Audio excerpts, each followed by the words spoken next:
नमस्कार बच्चों, आज हम पढ़ेंगे ईदगाह।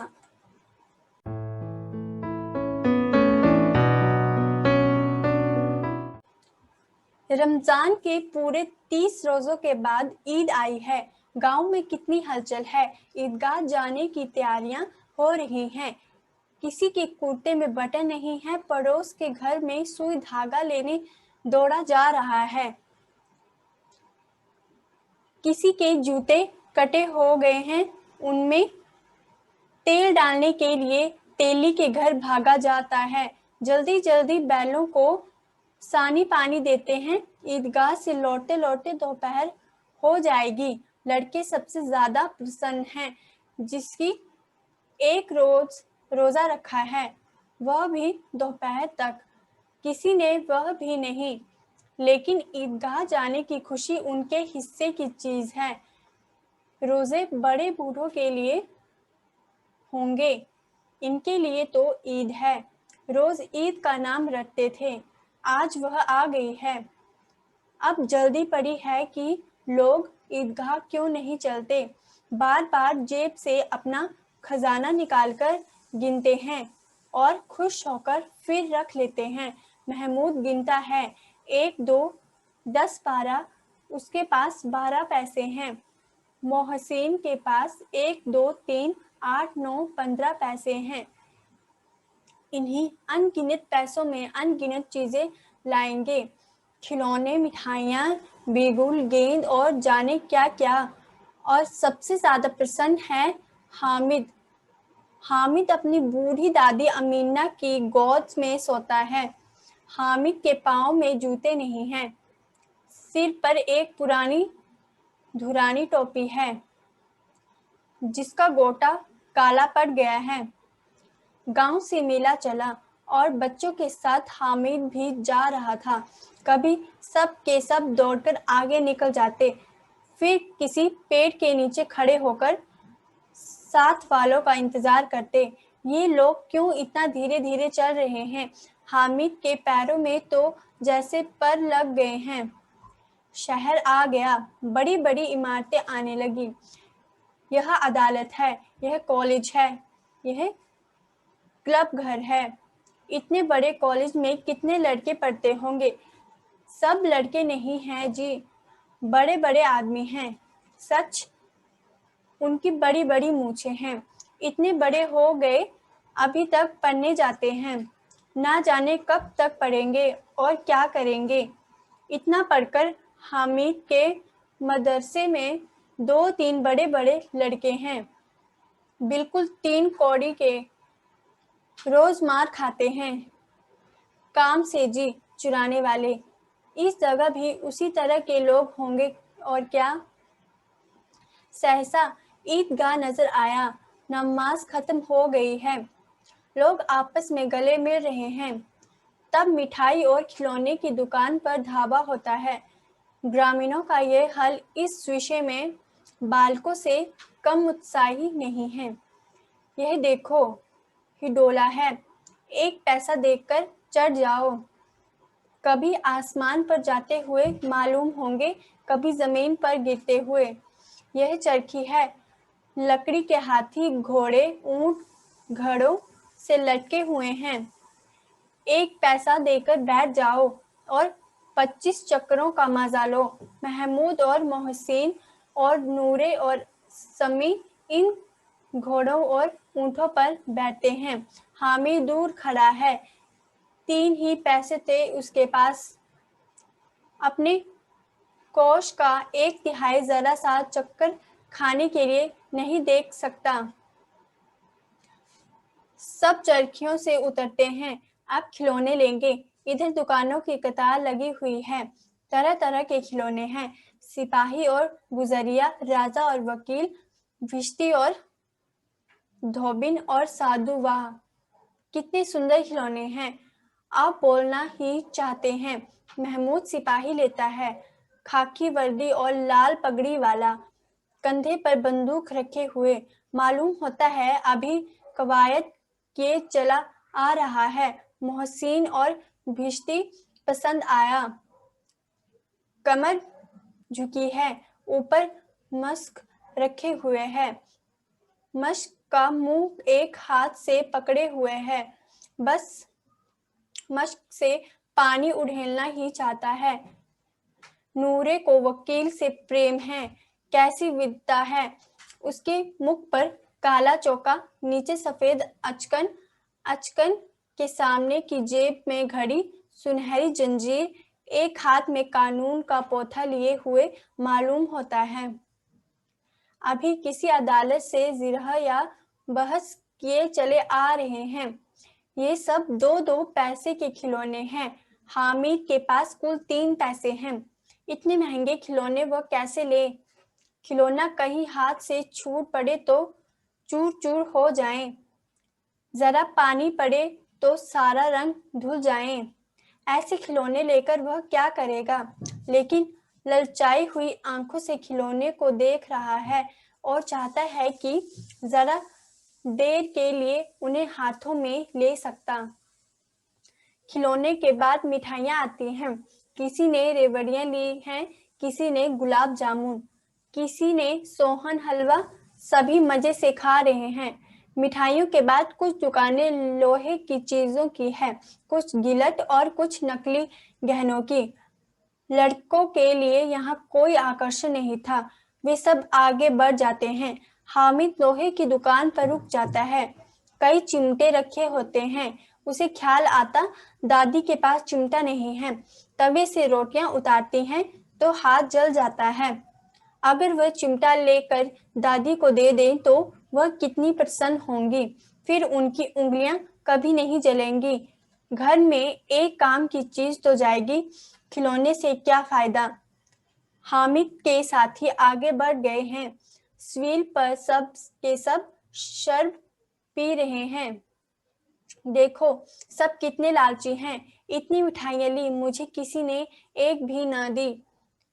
उस पर कहते हैं मेरे साथ खेलो, मेरा यह काम करो।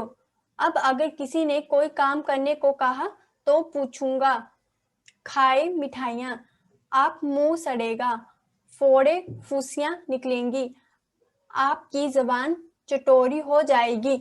सब के सब हंसेंगे कि हामिद ने चिमटा लिया है। हंसे मेरी बला से। उसने दुकानदार से पूछा, ये चिमटा कितने का है? दुकानदार ने उसकी ओर देखा और कोई आदमी साथ ना देकर कहा, यही तुम्हारे काम का नहीं है जी। बिकाऊ है कि नहीं? बिकाऊ क्यों नहीं है? और यहाँ क्यों लाद लाए हैं? तो बताते क्यों नहीं कि पैसे का है? 6 पैसे लगेंगे। हामिद का दिल बैठ गया। ठीक ठीक बताओ। ठीक ठीक 5 पैसे लगेंगे। लेना है तो लो, नहीं चलते बनो। हामिद ने कलेजा मजबूत करके कहा, 3 पैसे लोगे? ये कहता हुआ वह आगे बढ़ गया कि दुकानदार की घुटकियां ना सुने। लेकिन दुकानदार ने घुटकियां नहीं दी, बुलाकर चिमटा दे दिया। हामिद ने उसे इस तरह कंधे पर रखा मानो बंदूक है और शान से अकड़ता हुआ संगियों के पास आया। जरा सुने सब के सब क्या क्या आलोचनाएं करते हैं। मोहसिन ने हंसकर कहा, ये चिमटा क्यों लाया है पगले, इससे क्या करेगा? हामिद ने चिमटे को जमीन पर पटककर कहा, जरा अपनी भिश्ती जमीन पर गिरा दो, सारी पसलियां चूर चूर हो जाएंगी बच्चों। महमूद बोला, तो ये चिमटा क्यों खिलौना है? हामिद, खिलौना क्यों नहीं है? अभी कंधे पर रखा, बंदूक हो गई, हाथ में लिया फकीरों का चिमटा हो गया। चाहूं तो इससे मंजीरे का काम ले सकता हूँ। एक चिमटा जमा दूं तो तुम लोगों के सारे खिलौने की जान निकल जाएगी। तुम्हारे खिलौने कितना ही जोर लगाएं, मेरे चिमटे का बाल भी बांका नहीं कर सकते। मेरा बहादुर शेर है चिमटा। सम्मी ने खंजरी ले ली थी, प्रभावित होकर बोला, मेरी खंजरी से बदलोगे? 2 आने की है। हामिद ने खंजरी की ओर अपेक्षा से देखा। मेरा चिमटा चाहे तो तुम्हारी खंजरी का पेट फाड़ डाले, बस एक चमड़े की झिल्ली लगा दी। दब दब बोलने लगी, जरा सा पानी लग जाए तो खत्म हो जाए। मेरा बहादुर चिमटा आग में, पानी में, आंधी में, तूफान में बराबर डटा रहेगा।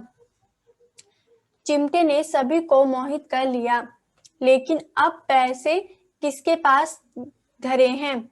फिर मेले से दूर निकल आते हैं। 9 कब से बज गए हैं। धूप तेज हो रही है, घर पहुंचने की जल्दी हो रही है।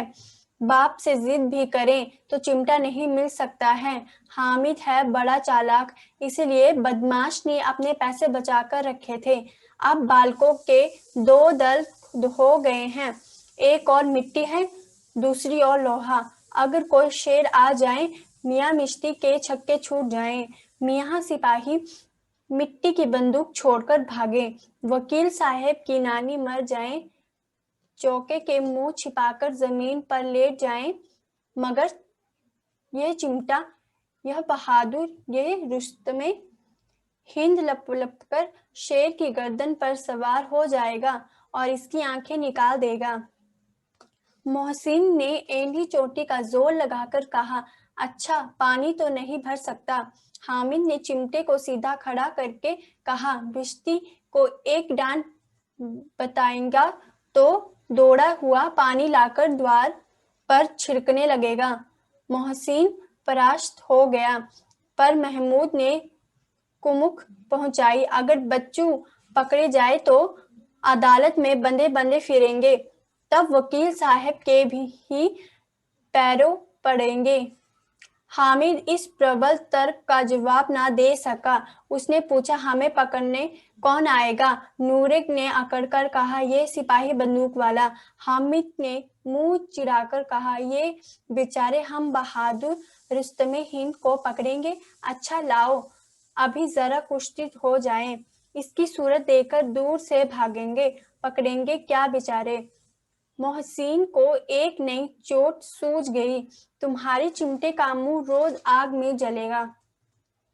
उसने समझा था कि हामिद लाजवाब हो जाएगा, लेकिन यह बात ना हुई। हामिद ने तुरंत जवाब दिया, आगे आग में बहादुर ही कूदते हैं जनाब। आग में कूदना वह काम है जो रुस्तमे हिंद भी नहीं कर सकते। महमूद ने एक जोर लगाया, वकील साहब कुर्सी मेज पर बैठेंगे, तुम्हारा चिमटा तो बावर्ची खाने में जमीन पर पड़ा रहेगा। इस तर्क के समी और नूरे को भी सजीव कर दिया। कितने ठिकाने की बात कही है पट्टे ने। चिमटा बाबर ठिकाने में पड़े रहने से सिवा और क्या कर सकता है? हामिद को कोई पकड़ता हुआ जवाब न सूझा, तो उसने शांतली शुरू की, मेरा चिमटा बाबर खजाने में नहीं रहेगा। वकील साहब कुर्सी पर बैठेंगे तो जाकर उन्हें जमीन पर पटक देगा और उनका कानून उनके पेट में डाल देगा। कानून को पेट में डालने वाली बात छा गई, ऐसी छा गई कि तीनों सुरमा मुंह ताकते रह गए। हामिद के मैदान मार लिया, उसका चिमटा रुस्तमे हिंद है। अब इसमें मोहसिन, महमूद, नूरे, समी किसी को भी आपत्ति नहीं हो सकती। औरों के 3-3, 4-4 आने पैसे खर्च किए, पर कोई काम की चीज ना ले सके। हामिद ने 3 पैसे में रंग जमा लिया। सच ही तो है, खिलौने क्या क्या भरोसा, टूट फूट जाएंगे। हामिद का चिमटा तो बना रहेगा बरसों। संधि की शर्तें तय होने लगी। मोहसिन ने कहा, जरा अपना चिमटा दो, हम भी देखें। तुम हमारा बिश्ती लेकर देखो। महमूद और नूरे ने भी अपने अपने खिलौने पेश किए। हामिद को इतनी शर्तों के मानने में कोई आपत्ति न थी। चिमटा बारी बारी से सबके हाथ में गया और उनके खिलौने बारी बारी से हामिद के हाथ में आए। कितने खूबसूरत खिलौने हैं। हामिद ने हारने वालों के आंसू पोंछे। मैं तुम्हें जिंदा रहा है। सच यह चिमटा भला इन खिलौनों की क्या बराबरी करेगा मालूम होता है। अब बोले तब बोले मोहसिन, लेकिन इन खिलौनों के लिए कोई हमें दुआ तो ना देगा। महमूद, दुआ को लिए फिरते हो, उल्टे मार ना पड़े। अम्मा जरूर कहेगी कि मेले में ही यही मिट्टी के खिलौने मिले। हामिद को स्वीकार करना पड़ा कि खिलौनों को देखकर किसी की माँ इतनी खुश ना होगी जितनी दादी चिमटे को देखकर होगी। फिर अब तो चिमटा रुस्तमे हिंद है और सभी खिलौने का बादशाह। सस्ते में महमूद को भूख लगी। उसके बाप ने केले खाने को दिए। महमूद ने केवल हामिद को साझी बनाया। उसके अन्य मित्र मुंह ताकते रह गए। यह उस चिमटे का प्रसाद था। 11 बजे सारे गांव में हलचल मच गई। मेले वाले आ गए। मोहसिन की छोटी बहन ने दौड़कर भिश्ती उसके साथ से छीन लिया और मारे खुशी के जो उछली तो मियाँ मिश्ती नीचे आ रहे हैं और प्रलोक सिधारे। इस पर भाई बहन के मारपीट हुई। दोनों खूब रोए। उनकी अम्मा ये शोर सुनकर बिगड़ी और दोनों के ऊपर से 2-2 चांटे और लगाए। मियाँ नूरे के वकील का अंत इससे ज्यादा गौरवमय हुआ। वकील जमीन पर या ताक पर तो नहीं बैठ सकता। दीवार में 2 खूंटियां गाड़ी गई। उन पर लकड़ी का एक पटरा रखा गया। पटरे पर कागज का कालीन बिछाया गया। वकील साहब राजा भोज की भांति सिंहासन पर विराजे। नूरे ने अपने पंखा झलाना शुरू किया। मालूम नहीं पंखे की हवा से या पंखे की चोट से वकील साहब को चोला माटी में मिल गया। फिर बड़े जोर शोर से मातम हुआ और वकील साहब की अस्थि थूरे पर डाल दी गई। अब रहा महमूद का सिपाही। उसे चटपट गांव का पहरा देने का चार्ज मिल गया। लेकिन पुलिस का सिपाही पालकी पर चलेगा। एक टोकरी आई। उसमें कुछ लाल रंग के फटे पुराने चीथड़े बिछाए गए जिसमें सिपाही साहब आराम से लेटे। नूरे ने यह टोकरी उठाई और अपने द्वार का चक्कर लगाने लगे। उनके दोनों छोटे भाई सिपाही की तरह छोने वाले जागते लोहे पुकारते चलते हैं। महमूद को ठोकर लग जाती है। टोकरी उसके हाथ से छूटकर गिर पड़ती है और मियाँ सिपाही अपनी बंदूक लिए जमीन पर आ जाते हैं और उनकी एक टांग में विकार आ जाता है। महमूद को आज ज्ञात हुआ कि वह अच्छा डॉक्टर है। उसको ऐसा मरहमत मिल गया है जिससे वह टूटी टांग को आनन फानन में जोड़ सकता है। टांग जोड़ दी जाती है लेकिन सिपाही को ज्यों भी खड़ा किया जाता है। टांग जवाब दे देती है। शल्य क्रिया असफल हुई तब उसकी दूसरी टांग भी तोड़ दी जाती है। अब कम से कम एक जगह आराम से बैठ तो सकता है। अब मियाँ हामिद का हाल सुनिए। अमीना उसकी आवाज सुनते ही दौड़ जाती है और उसे गोद में उठाकर प्यार करने लगती है। सहसा उसके हाथ में चिमटा देखकर वह चौंकी। ये चिमटा कहाँ था? मैंने मोल लिया है। कितने पैसे से? 3 पैसे दिए। अमीना ने छाती पीट ली। ये कैसा बेसमझ लड़का है कि दोपहर हुआ कुछ खाया ना पिया, लाया क्या यह चिमटा? सारे मेले में तुम्हें और कोई चीज नहीं मिली जो ये लोहे का चिमटा उठा लाया? हामिद ने कहा, तुम्हारी उंगलियां तवे से जल जाती थी इसलिए मैंने इसे ले लिया। बुढ़िया क्रोध तुरंत स्नेह में बदल गया। बच्चे में कितना त्याग, कितना सद्भाव और कितना विवेक है। दूसरों को खिलौने लेते हुए और मिठाई खाते हुए देखकर इसका मन कितना ललचाया होगा। वहां भी इसे अपनी बुढ़िया दादी की याद बनी रही। अमीना का मन गदगद हो गया। वह रोने लगी। दामन फैलाकर हामिद को दुआएं देती जाती थी और आंसू की बड़ी बड़ी बूंदें गिराती थी। अब हम इस पाठ का सार पढ़ेंगे। रमजान के पूरे 30 दिनों के बाद आज ईद का दिन आया है। सारे गांव में हलचल मची हुई थी। सब ईदगाह जाने की तैयारी कर रहे थे। लड़के सबसे ज्यादा खुश थे। वे बार बार अपनी जेब से पैसे निकालकर उन्हें गिन रहे थे और सबसे ज्यादा खुश हामिद था। उसके पास 30 पैसे थे। हामिद के माता पिता मर चुके थे। अब वह अपनी बूढ़ी दादी अमीना के साथ रहता था। गांव के बच्चे अपने अपने बाप के साथ मेले को जाने की तैयारी कर रहे थे। हामिद की दादी उसे अकेले मेले में भेजना नहीं चाहती थी। हामिद के जिद करने पर वह मान जाती है। गांव से मेले के लिए टोलियां चली तो हामिद भी चल पड़ा। सब बच्चे कभी दौड़कर आगे निकल जाते तो कभी पीछे रुके हुए अपने दोस्तों का इंतजार करते। शहर को जाने वाला रास्ता शुरू हो गया था। ईदगाह जाने वालों की टोलियां नजर आने लगी थी। गांव के लोगों का यह दल अपनी गरीबी से बेखबर धीरे धीरे चल रहा था। बच्चों को नजर की सभी चीजें बड़ी अनोखी लग रही थी। इमली के घने पेड़ों की छाया में बनी हुई ईदगाह नजर आने लगी थी। हजारों की संख्याओं में लोग एक के पीछे एक लाइन में खड़े थे। ग्रामीणों का यह दल भी पिछली पंक्ति में जाकर खड़ा हो गया। नमाज शुरू होकर खत्म भी हो चुका था।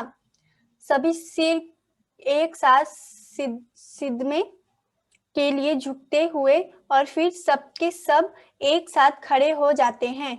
ऐसा कोई बार हुआ। फिर सभी मिठाई और खिलौने की दुकानों पर चले जाते हैं। बहुत से लोग हिंडोला झूल रहे हैं। हामिद के साथी महमूद, मोहसोनी, नूरे और समी घोड़ों और ऊंटों पर बैठते हैं। हामिद उन्हें दूर खड़ा देखता है। वह अपने 3 पैसे फिजूल खर्च नहीं करना चाहता था। फिर महमूद, मोहसिन और नूर अपनी अपनी पसंद के खिलौने खरीदते हैं। ये सब 2-2 पैसे के खिलौने थे। हामिद ये नहीं चाहता था कि वह अपने पैसे खिलौनों पर खर्च करे। वो अपने अपने खिलौनों की तारीफ करते हैं। हामिद खिलौनों की निंदा करते हुए कहता है कि मिट्टी के ही तो खिलौने हैं, नीचे गिर के टूट जाएंगे। खिलौने खरीदने के बाद वे मिठाई की दुकान पे जाते हैं। सभी मिठाई खरीदते हैं। वे हामिद से भी मिठाई लेने के लिए कहते हैं। हामिद उन्हें मिठाई की बुराइयां बताता है। मिठाई के बाद लोहे की चीजों और नकली गहनों की दुकान आती है। बच्चों को इनमें कोई दिलचस्पी नहीं थी। वे सभी आगे चले जाते हैं। पर महमूद लोहे की दुकान पर जाता है और वहां पे उसे चिमटे दिखाई देते हैं। तो वे दुकानदार से चिमटों का मोल भाव पूछने लगता है। तो उसने दुकानदार से पूछा कि ये चिमटा कितने का है। दुकानदार ने कहा कि 6 पैसे का है। महमूद के पास 3 पैसे थे। उसने दुकानदार से पूछा, ठीक ठीक रेट लगाओ। दुकानदार ने कहा कि 5 पैसे। महमूद फिर आगे की ओर चला गया। उसने सोचा कि दुकानदार अब चिल्लाएगा, पर दुकानदार ने ऐसा नहीं किया। दुकानदार ने उसे चिमटा 3 पैसे में दे दिया। पर महमूद ये सोचने लगा कि ये देखकर उसके दोस्त उसका मजाक उड़ाएंगे। पर वो चिमटे को अपने कंधे पे बंदूक की तरह रख के अपने साथियों के पास पहुंचता है। सभी चिमटे को देखकर हंसते हैं। मोहसिन हामिद से कहता है, ये चिमटा क्यों लाया है पागल, इसका क्या करेगा। हामिद अपना चिमटा नीचे गिरा कर कहता है, जरा तू भी अपना भिश्ती जमीन पर गिरा के देख, अभी टूट जाएगा। महमूद कहता है कि यह चिमटा कोई खिलौना नहीं है। हामिद कहता है कि खिलौना क्यों नहीं, अभी कंधे पर रखा बंदूक हो गया, हाथ में लिया तो फकीर का चिमटा बन गया। एक चिमटे जमा दूं तो तुम लोगों के सारे खिलौने टूट फूट जाएंगे। अब चिमटे से सभी मोहित हो जाते हैं। वे अपने अपने खिलौने हामिद को पेश करके उसे चिमटा दिखाने के लिए बोलते हैं। हामिद सबसे बारी बारी खिलौने लेकर देखता है और वे अपना चिमटा अपने दोस्तों को देता है। थोड़ी ही देर में सभी मेले वाले गांव जाते हैं। अमीना दौड़कर हामिद को गोद में उठा लेती है। फिर उसके हाथ में चिमटा देखकर छाती पीटने लगती है। वह गुस्से से कहती है, दोपहर से तूने कुछ नहीं खाया, लोहे का चिमटा ही मिला था पूरे मेले में। हामिद ने डरते डरते कहा, तुम्हारी उंगलियां तवे में जल जाती हैं, इसलिए मैं इसे लेकर आया हूँ। यह सुनकर बुढ़िया का क्रोध प्यार में बदल जाता है। वह उसे छाती से लगाती है। हमारी ये कविता इधर ही खत्म होती है। अब हम इससे अगली कविता करेंगे, जिसका नाम है हवाई छतरी। सामान, एक रुमाल, धागे के 4 टुकड़े और एक पत्थर। बनाने का तरीका, समान लंबाई के धागे के चारों टुकड़ों को रुमाल के चारों कोनों से बांधो। रुमाल के चारों कोनों को बीच तक मोड़ो। चारों धागे से पत्थर बांधने के पहले यह निश्चित कर लो कि उसकी लंबाई एक समान हो। अब इसे आकाश की ओर जोर से उछालो और इसके धीमे धीमे तैरते हुए नीचे आने का मजा लो। करो, रुमाल की जगह प्लास्टिक की शीट से हवाई छतरी बना के देखो। जानो, क्या ये पैराशूट चंद्रमा है या बिल्कुल हवा नहीं होती, काम करेगा। अगर रुमाल के बीच एक छेद हो तो क्या यह पैराशूट काम करेगा? इसका मतलब है पैराशूट के बनाने की साधारण विधि के बारे में बताया है।